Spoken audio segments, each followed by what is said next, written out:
The Legend of Jimmy Spoon by Kristiana Gregory, Chapter 36, Mozo. From his stretcher, Jimmy watched the sky and the Shoshone trailing behind. The robes were soft around him and warm, only his face felt the cold autumn air. The poles scraping along the ground reminded him of Mozo drawing stories with a stick in the dirt. During those days of fever, Mozo had sat on a robe in the back of the teepee, the warmest spot in the place of honor.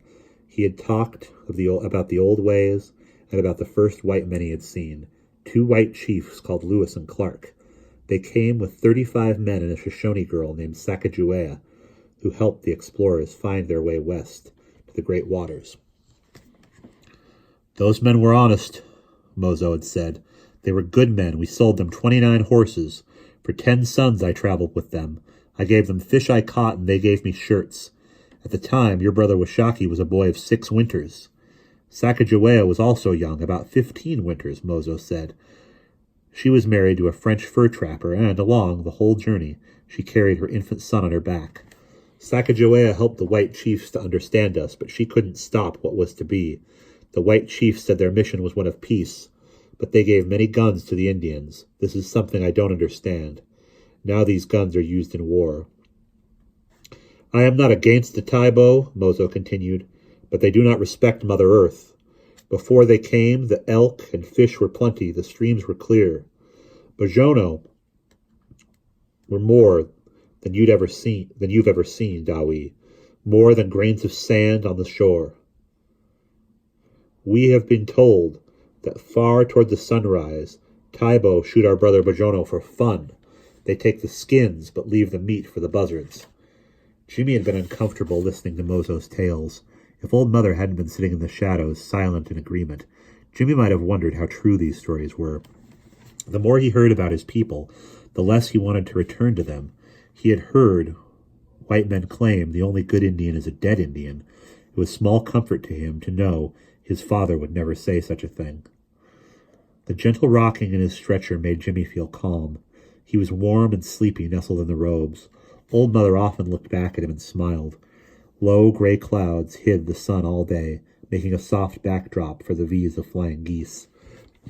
Jimmy thought about his long hours in the teepee with Mozo. He remembered how the firelight made the old man's face look golden. Sometimes the elder would close his eyes and be silent. Just when Jimmy thought Mozo must be asleep, he would begin speaking again. "There were Taibo who carried mail to California from the Great Salt Lake. They would steal horses from settlers, then hide them with us for 2 moons, though we didn't realize they were stolen. When the Taibo came back for their horses, they always gave us red blankets. But once the settlers followed the tracks, when they saw their horses with ours, they started shooting. No chance for us to explain. I had been gone on a hunt, and when I returned, I found these Taibo had killed my eldest son and 6 other warriors." The story continued. Mozo waited 8 days. In the middle of a storm, he and some others stampeded a wagon train and took 22 horses. When Mozo reached camp, Washaki came to hear his story. "I do not blame you, Mozo," Washaki said.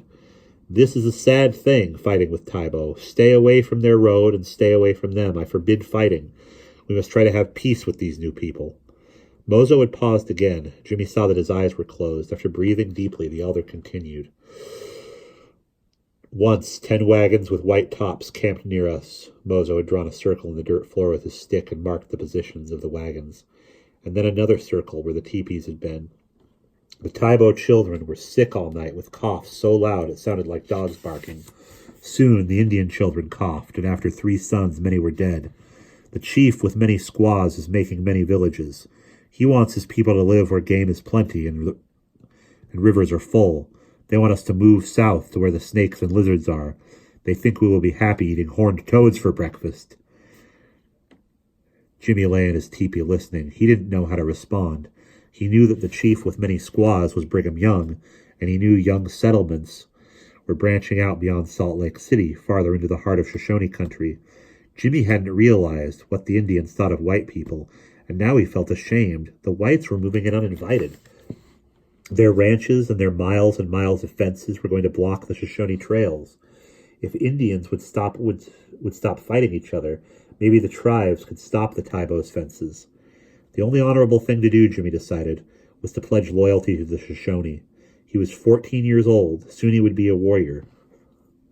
He would live with them until his dying day. After his ride on Old Mother's travois, Jimmy felt strong enough to help set up their teepee in winter camp. By the next moon his leg was healed, and he was happy to gather buffalo chips and haul wood from the abundant supply on the hillside. Most of the wounded were healthy again. Even One Eye sang to the Great Spirit in thanksgiving, for he married the beautiful sister of Nahini. And that's the end of chapter 36.